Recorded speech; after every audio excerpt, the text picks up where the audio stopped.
Kita mulai dengan sebuah pertanyaan. Kenapa dalam kehidupan iman itu kita harus meninggalkan dosa?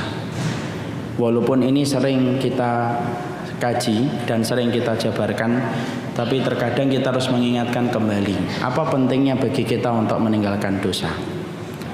Setidaknya Imam Ibnu Qayyim itu menyebutkan beberapa perkara kenapa kita harus meninggalkan dosa. Dan ada 3 poin yang ingin saya bahas, walaupun saya tidak membahasnya detail tetapi membahasnya global. Poin yang pertama, kenapa kita harus meninggalkan dosa? Karena sesungguhnya setiap dosa yang telah dilarang oleh Allah dan telah dibenci oleh Allah, maka pasti di dalamnya itu ada keburukan. Dan siapapun yang mereka tidak siap untuk meninggalkan dosa, maka pada dasarnya dia telah membuka pintu kehidupannya untuk mendapatkan keburukan. Karena Allah itu kalau sudah menetapkan ini maksiat, ini adalah dosa, pasti di dalamnya itu ada keburukan. Dan kita harus meninggalkan keburukan itu kalau kehidupan kita tidak rusak dan tidak binasa. Makanya akhir dari setiap keburukan itu pasti kebinasaan. Kalau tidak hari ini besok, kalau tidak besok lusa. Tapi yang jelas muara dari setiap kemaksiatan itu bermuara kepada kebinasaan dan kerusakan. Nikmatnya sementara, nikmatnya dicicipi di awal, tapi di akhirnya pasti adalah kerusakan. Makanya orang ketika mendapati dirinya ditanya kenapa kita harus meninggalkan dosa dan berkomitmen untuk meninggalkan dosa dengan sekuat mampu kita pada kehidupan iman kita, karena yang pertama, karena kerusakan kita dimulai ketika kita sudah memasukkan unsur dosa pada kehidupan ibadah yang kita lakukan. Dan itulah yang menjadi alasan yang pertama. Alasan yang kedua, kenapa kita harus meninggalkan dosa pada kehidupan iman kita kepada Allah?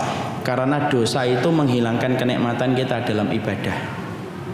Orang yang telah melakukan dosa dan telah melakukan kemaksiatan, selain dia mendatangkan keburukan, membuka pintu keburukan itu datang pada hidupnya, orang yang melakukan dosa itu sebenarnya menghilangkan kenikmatan pada ibadah yang sudah Allah gariskan pada kehidupan orang yang beriman. Makanya setiap orang yang beriman, kalau dia merasa ada ibadah kok hilang kenikmatannya, maka yang salah bukan ibadah itu ketika menjadi hamba, yang salah itu kita. Ketika sudah mencicipi dosa, siapapun yang sudah mencicipi dosa, kenikmatan yang halal akan diberikan oleh Allah dan digeser oleh Allah untuk diberikan kepada sesuatu yang haram. Orang kalau zina, tidak akan pernah bisa menikmati dia berhubungan dengan istrinya. Sudah sering saya sampaikan, ada orang laki-laki baru menikah beberapa lama, lalu kemudian dia tidak bisa mencampuri istrinya. Dibuka, dicari akar permasalahannya, ternyata ketemu. Dia berzina sama orang sebelum pernikahan, dan setelah pernikahan masih melanjutkan perzinahannya. Ironisnya, bersama istrinya dia tidak bisa mencampuri, tetapi justru bersama orang lain dia bisa mencampuri dan bisa melakukan zina. Kenapa dia tidak bisa menikmati yang halal, padahal istrinya juga bukan orang biasa, tapi juga orang yang diberikan kelebihan? Karena dia telah menikmati yang haram. Orang yang telah menikmati yang haram dicabut kenikmatannya yang halal, lalu kenikmatan itu dicampakkan kepadanya sampai dia menikmati yang haram, dan terus-terusan dia akan menikmati yang haram, kecuali satu, dia dirahmati oleh Allah sampai dia bertaubat. Orang yang menikmati khamr tidak bisa menikmati jus sirsak. Maaf ya, saya contohkan. Alhamdulillah ini ada jus sirsatnya. Biasanya air putih, makanya saya bawa sendiri. Saya nyindir kepada pengurus masjidnya. Karena kemudian dia telah menikmati khamrnya. Sebagaimana yang pernah saya sampaikan bahwasanya Imam Syafi'i pernah ditanya tentang seorang pemuda yang baru saja nikah, tapi dia mengatakan, istri saya kenapa tidak terasa lagi cantiknya? Maka Imam Syafi'i cuma memberikan obat yang sangat sederhana, ghuddi basaraka. Sudah kamu tundukkan pandanganmu 1 bulan saja. Setelah kamu tundukkan pandanganmu, nanti datang ke sini. Berpisah dengan Imam Syafi'i, berjumpa kembali setelah 1 bulan. Perhatikan pertanyaan Imam Syafi'i. Ma sya'nuka bizaujatika? Gimana urusan kamu dengan istrimu? Masya Allah wahai Imam, kami, istri saya sekarang bertambah cantik, persis sebagaimana hari pertama ketika aku menjadikan dia istriku dan tulang rusukku. Masya Allah. Nah, ini tulang rusukku tambahan dari saya. Maka kemudian Imam Syafi'i kemudian berkata, sebenarnya istrimu tidak berubah, tapi sesungguhnya ketika kamu membiarkan pandanganmu untuk membelanjakan pandanganmu pada yang haram, dan kamu terus-terusan nikmati ketika kamu memandang yang haram dan tidak halal bagimu, kamu umbar-umbar, kamu bebaskan berkeliaran matamu kemana-mana, maka Allah cabut ketika kamu memandang istrimu yang halal, Allah campakkan pada kemaksiatan yang kamu mendominasinya, dan akhirnya dijadikan pandanganmu pada yang halal itu hambar. Tapi ketika kamu meninggalkan pandanganmu yang haram itu, lalu kemudian kamu berkomitmen untuk kembali melihat hanya istrimu dan yang halal untukmu, Allah tidak biarkan ikhtiarmu berlalu sia-sia. Allah ambil kenikmatan harammu, Allah kembalikan pada tempatnya. Dan itulah yang menjadikan kita paham kenapa kita harus meninggalkan dosa. Karena meninggalkan dosa itu harga mati bagi orang yang beriman untuk mengembalikan semua sensasi ibadah kita kepada Allah. Kok Quran tidak bisa dinikmati ya Ustaz? Mungkin antum nikmatin gibah. Kenapa Quran tidak bisa dinikmatin? Mungkin antum nikmatin lagu dangdut. Kenapa kemudian Quran tidak bisa dinikmati? Mungkin antum menikmati berbohong. Semua dosa itu mencabut kenikmatan yang halal. Makanya kalau ada orang pada kehidupan dunia ini tidak mau berkomitmen untuk meninggalkan yang haram, yang rugi bukan siapapun, bukan bapaknya, bukan ibunya, yang rugi dia sendiri. Semua kenikmatan surgawi pada hati hilang dan menguap. Padahal di dunia itu ada surga hati. Apa itu surga hati? Menikmati sensasi kenikmatan beribadah kepada Allah itu merupakan surga hati.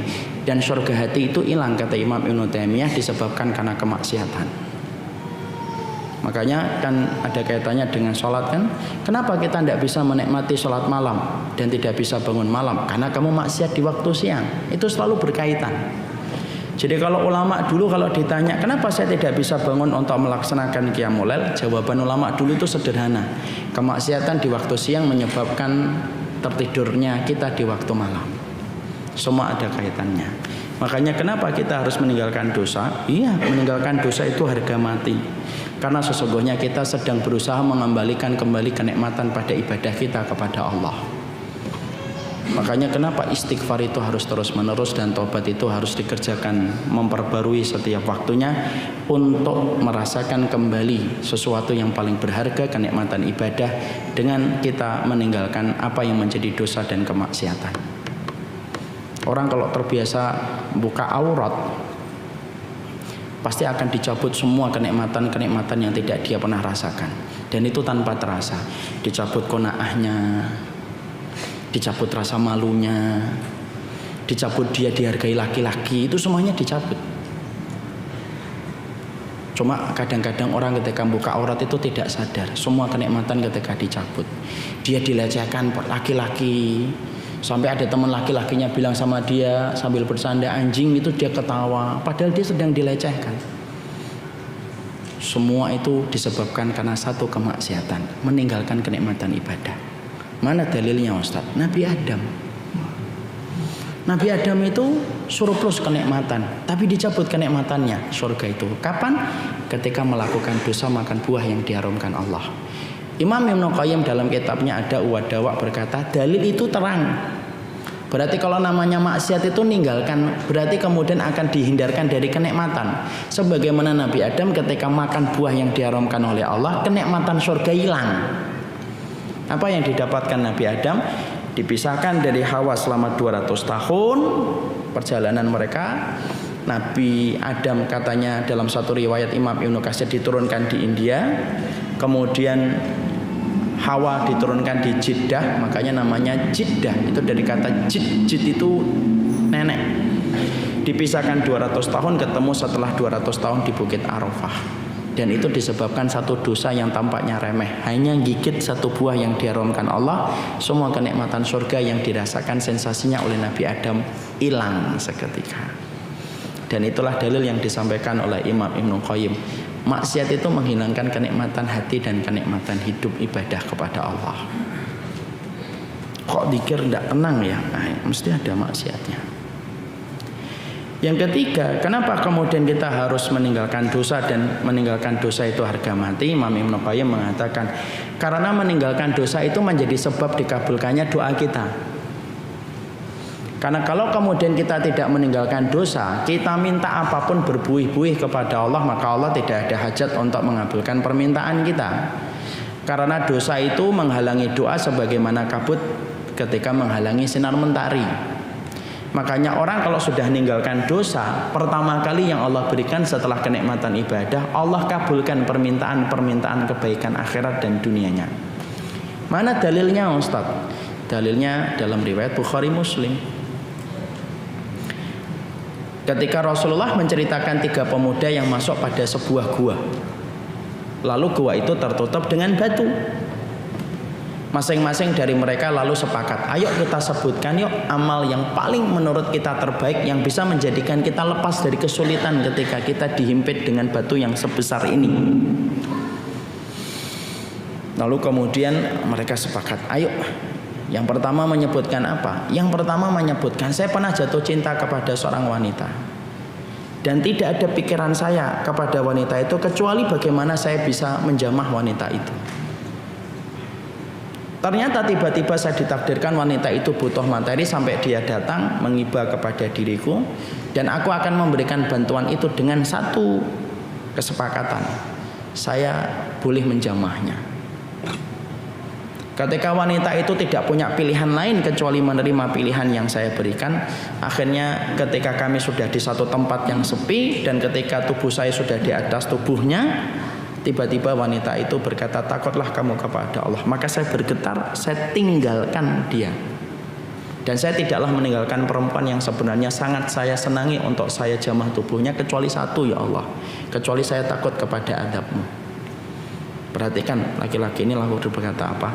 Kalau ini Engkau ridhoi ya Allah, geserkanlah batu ini supaya kami bisa keluar dari gua yang sempit ini. Allah mendengar atau tidak mendengar? Mendengar. Digeserkan batu itu walaupun tidak sampai lepas semuanya, sampai menunggu 2 orang temannya juga bercerita tentang amal. Disitulah kita paham, kalau ingin doa-doa kebaikan kita dikabulkan oleh Allah, simpel, tinggalkan dosa. Karena dosa itu yang menghalangi Allah enggan untuk mengabulkan orang-orang ketika meminta kepadanya kalau dia tidak meninggalkan dosa. Makanya kebaikan kita itu bukan hanya diukur dengan apa yang kita kerjakan dalam sunnah, tapi kebaikan hidup kita diukur bagaimana kita mampu berkomitmen untuk meninggalkan dosa dan kemaksiatan pada kehidupan kita. Makanya saya sudah pernah menyampaikan kewajiban kita kepada dosa itu 3. 1, mempelajarinya. 2, membencinya. 3, harus berkomitmen untuk meninggalkannya. Dan itulah yang menjadikan kita akhirnya paham kenapa kita mempelajari kitab dosa-dosa yang dianggap biasa, karena kita ingin supaya kita mampu meninggalkan dosa. Dan dosa itu tidak sesederhana yang sering kita pikirkan. Dosa itu bukan hanya melakukan zina, dosa itu bukan hanya membunuh, dosa itu bukan hanya minum khamr, tapi ternyata dosa itu begitu banyak. Saking berakarnya masyarakat kita dan diri kita terhadap dosa, banyak di antara kita yang melakukan dosa tanpa pernah merasa tahu bahwasanya perbuatan itu adalah dosa, dan itu adalah musibah. Musibah itu apa? Meletusnya gunung, betul, itu musibah. Musibah itu apa? Gempa, ya betul, itu musibah. Tapi ada musibah tidak meletusnya gunung, tidak terjadinya gempa. Termasuk satu musibah itu para ulama mengatakan hamba-Nya Allah melakukan dosa, tapi dia tidak pernah sadar kalau perbuatan yang dia lakukan itu adalah dosa, maka itu adalah musibah. Orang kalau makan riba tapi dia tidak pernah tahu kalau riba itu dosa, itu bahaya betul. Sampai mati dia tidak pernah merasa untuk bertobat kepada Allah ketika tidak tahu bahwasanya riba itu dosa. Orang kalau tidak sadar bahwasanya ketika dia menghujat orang itu dosa, mungkin sampai mati dia tidak akan pernah beristighfar ketika dia menganggap bahwasanya hujatan itu adalah perkara biasa. Makanya inilah yang menjadikan Syekh Shaleh Muhammad Al-Munajjid menyampaikan kitab Al-Kabair allati istahana biha an-nasu, dosa-dosa yang dianggap biasa, untuk memberikan pencerahan kepada saya dan kepada semuanya. Apa itu dosa yang ternyata harus kita tinggalkan, di mana masyarakat dan kulturnya orang kebanyakan di sekitar kita melakukan dosa itu tanpa disadari, atau bisa jadi mungkin kita juga melakukan dosa itu karena kebodohan dan kejahilan kita.